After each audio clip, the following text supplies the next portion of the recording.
Welcome to Blaise the Trail podcast, bringing you authentic and vulnerable stories that will inspire you to breathe fire on this world and become your own hero. Here's your host, Blaise Hunter. Hello, welcome to Blaise the Trail podcast. I'm Blaise Hunter, and I am a fertility expert. No, I don't help people get pregnant. This is a different type of expertise. I actually inspire people to birth confidence and self-worth, to birth their books and business ideas, dreams, passions, and goals, as well as help them discover peace amongst infertility. After going through my own sets of traumas and tragedies, dealing with a rare disease, and experiencing 3 miscarriages, I decided to take charge of my life and not let life happen to me, but rather become the hero of my own life. I am not barren. I continually birth my purpose every day. So that's why I've created this show, to demonstrate how even though we all experience setbacks and disappointments, we still have a destiny to birth. We just need to blaze the trail and be expecting. This podcast will inspire you to lean into your hardships and allow them to be the vehicle that transports you into becoming the hero of your life, so you can breathe fire on this world.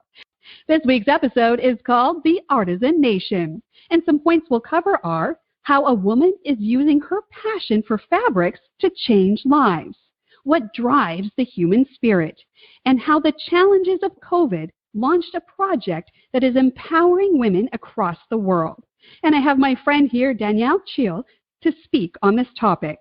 Daniell is an entrepreneur and founder of Coco, Knit One, Change One, and the Artisan Nation. After a career in music, teaching, and academia, she has a PhD in musicology. Daniell followed her childhood passion of color, texture, and patterning by opening and developing one of Australia's largest independent retail knitting stores. Now her adult passion is caring about and actioning the empowerment of women, especially in developing nations.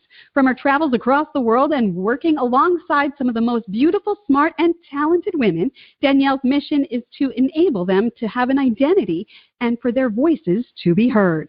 TheArtisanNation.com is a platform that is a bridge between corporates and women who live in villages of developing nations. The Artisan Nation has 3 missions: to have their ladies grow stronger, to unleash their potential, and to provide them with stable, regular work. The Artisan Nation is not bound by geography, language, or culture, but rather unified by passion, creativity, and talent. Daniell and the Artisan Nation are truly changing lives. They do it one village at a time. Welcome, Daniell, to the show. Hello, Blaise. Thank you. What an introduction.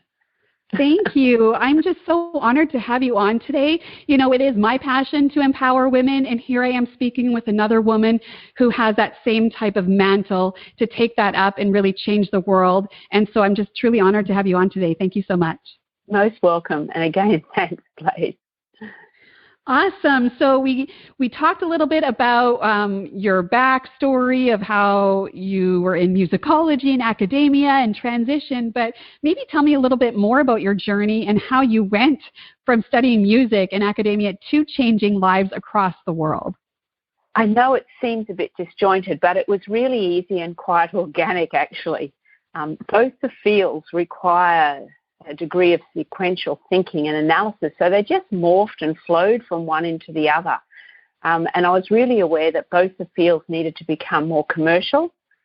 And as you mentioned in the introduction, I started with Coco, Knit One Garment, Change One Life, which in essence, it's a hand-knit production house. However, from teaching the women how to hand knit, read English, do basic maths, through the years, I noticed that we were also breaking the education cycle in every village we entered. And so these ladies could now afford to send their children to school, and it was an opportunity that they themselves did not have. And then the more I had Coco, the more I realized that the financial and domestic violence cycle was also being broken, because in reality, we were teaching the ladies how to think. And so slowly, the notion of always being compliant was being broken and being changed. And that's how it morphed to giving these women an identity and a voice became my number one priority. That's amazing. I love that. And so when you experienced that and seeing what they were facing, did that strike an empathy chord with you? Like what, developed that passion for you to go in that route? It just made me more determined to let more people in the world know.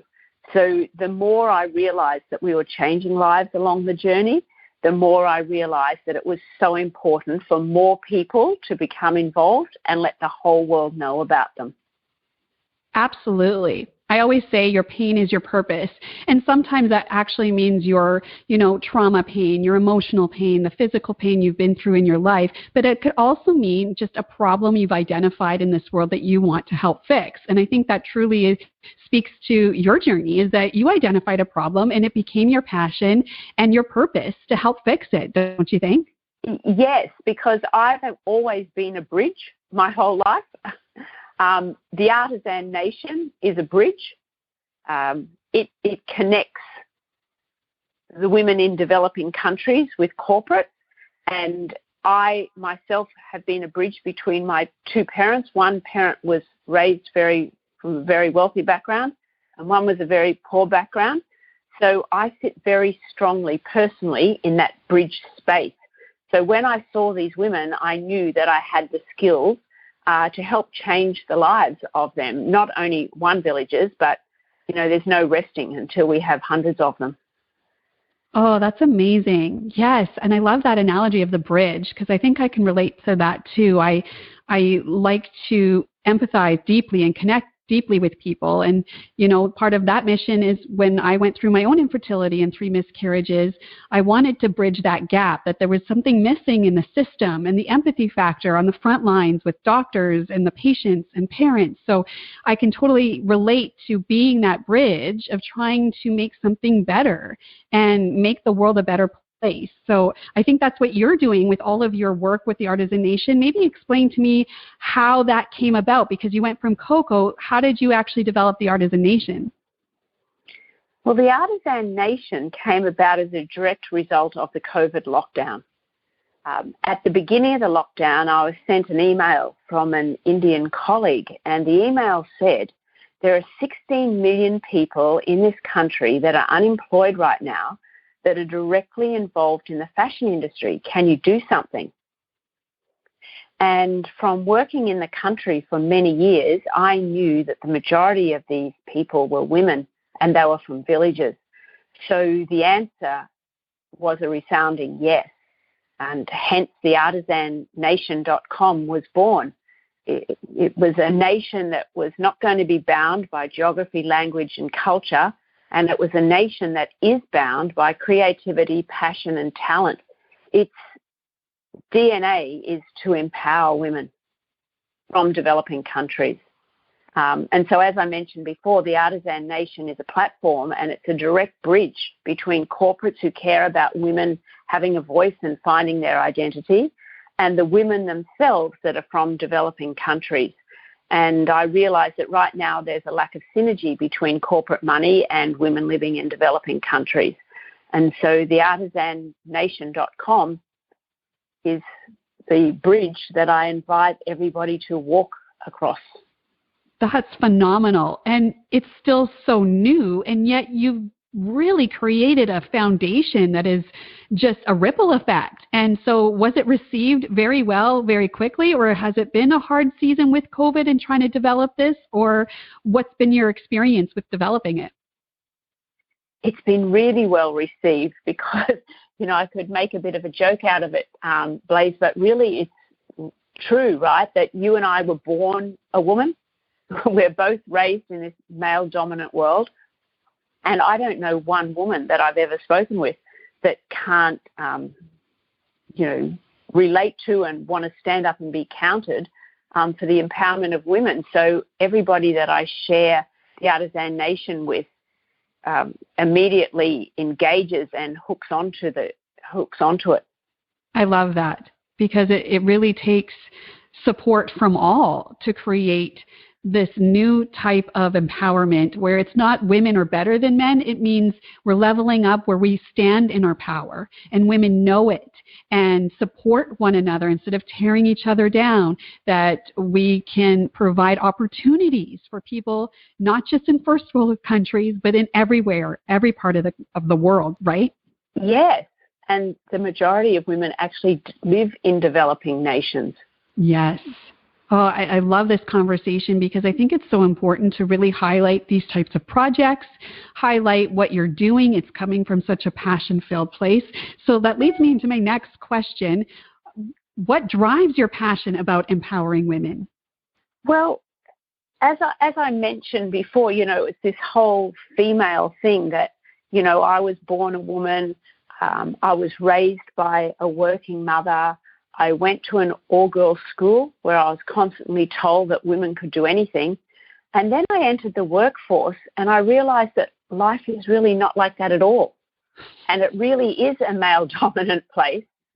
And so, as I mentioned before, Blaise, I'm sure you would agree that our whole sisterhood would stand up and be counted to have their voices heard. Because, I imagined inside, could you imagine having a world where women could never speak?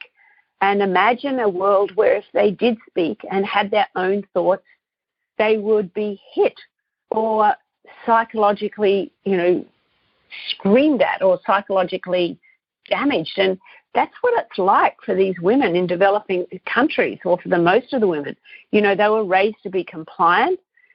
And do what their parents want them to do. They have arranged marriages.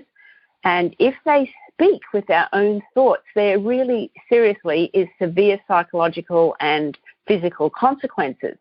And so which female do you know who would stand by and allow this to happen? I mean, I just can't do that. And I don't know any woman that would stand by and allow that to happen. And so that's what drives my passion. I love that.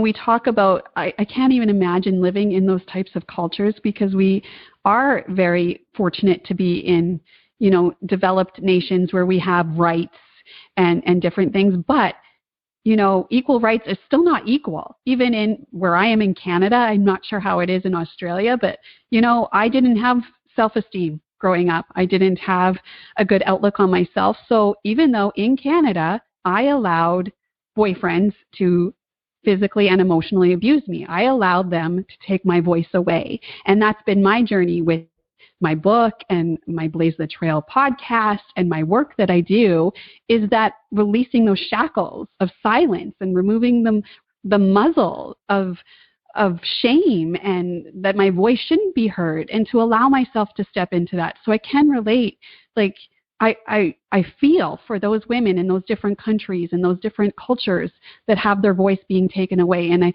I value and honor the work you're doing to give them that opportunity to raise their voice, to raise their vibration, to hold their power, to hold their head up high and say, we have purpose and we have rights and we have a unique destiny to step into.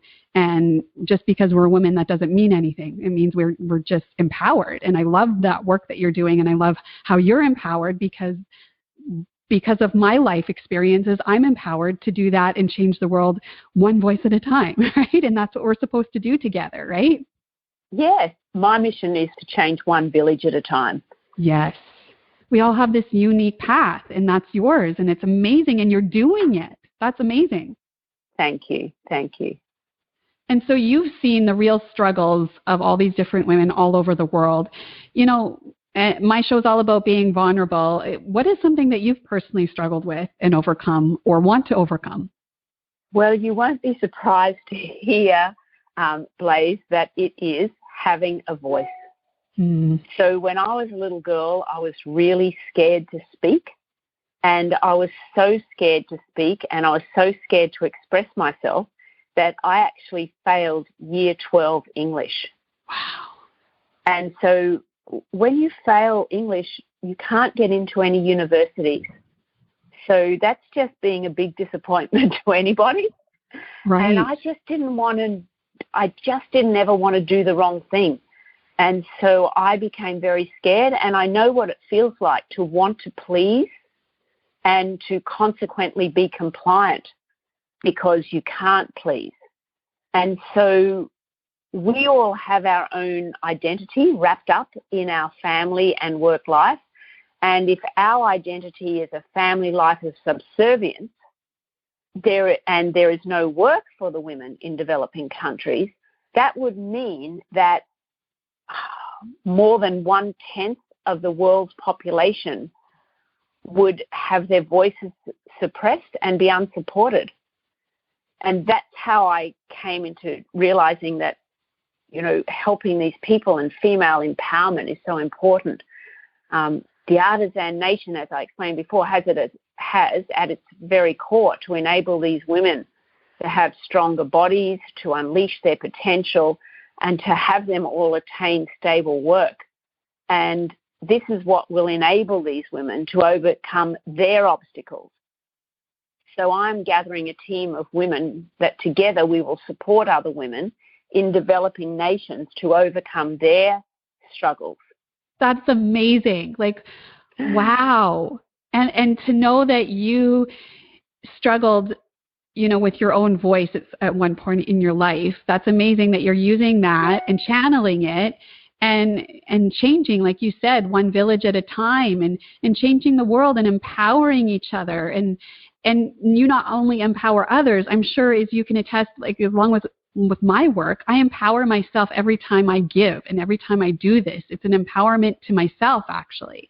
And so was there an actual catalytic moment that made you shift and want to take back your voice? Or was it just a series of things that you developed and improved over time? Or what was that made you shift? I just never wanted to feel like a failure. So I knew that until I found my verbal voice and my written voice, that I wouldn't feel good inside. And that's why I can relate to these women so much, because if they can't, the feeling inside is drastic. Yes. And, it is partly getting the help from others, but it's also having that internal drive to help myself too, right? So it's a combination, because there was a moment where I was in an abusive relationship and I just thought, is this my life? Is this how the story ends? Is this how I envisioned, that little girl growing up and marrying, and this is the Prince Charming. This is the guy that makes me cry and hurts me every day. And it became this internal drive to say, no, I want to be in charge of my life.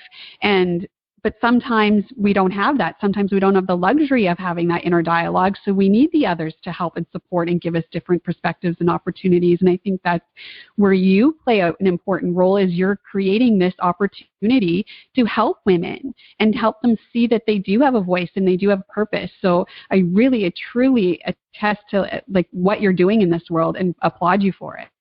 Thank you. And so walk us through the Artisan Nation. Through COVID, you developed this idea. Like, what do you actually do with this platform? So ensuring that the whole world gets involved with the artisannation.com is my number one goal. So to support these women, it's necessary to go to the platform, the artisannation.com, and read about our 3 missions and how the missions are activated. Our 3 missions are enabling women to grow stronger, unleashing their potential, and attaining work. Then you just keep scrolling down and you'll see the 3 packages that companies can get involved with.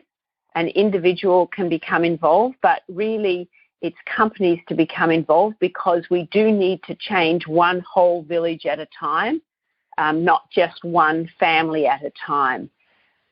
And so you can see how each dollar invested into the Artisan Nation can either activate 1 village, 3 villages, or 9 villages for people to be able to create their own future.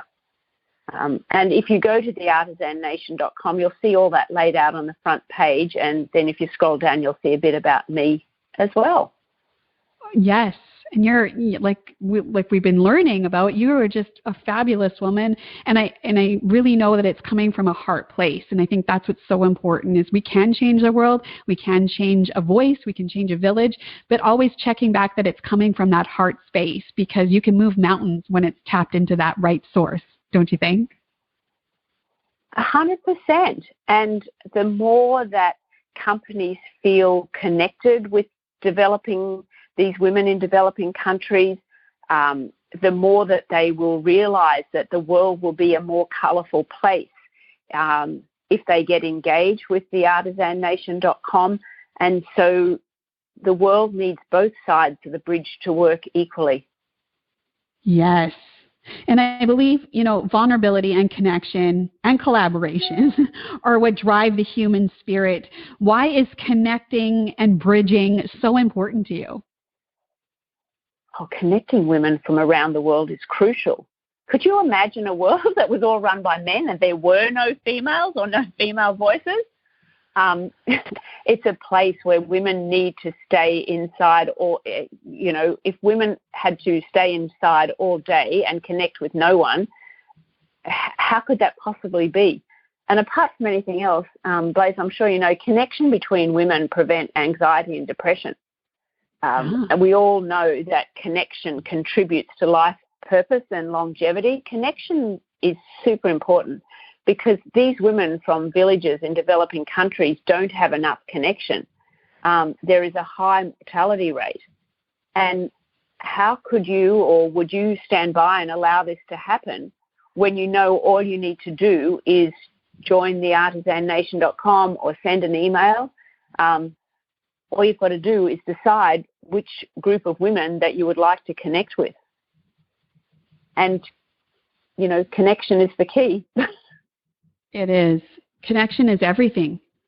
And it needs to come back to that core, no matter what we're doing, no matter where we are in the world, no matter what journey you are on.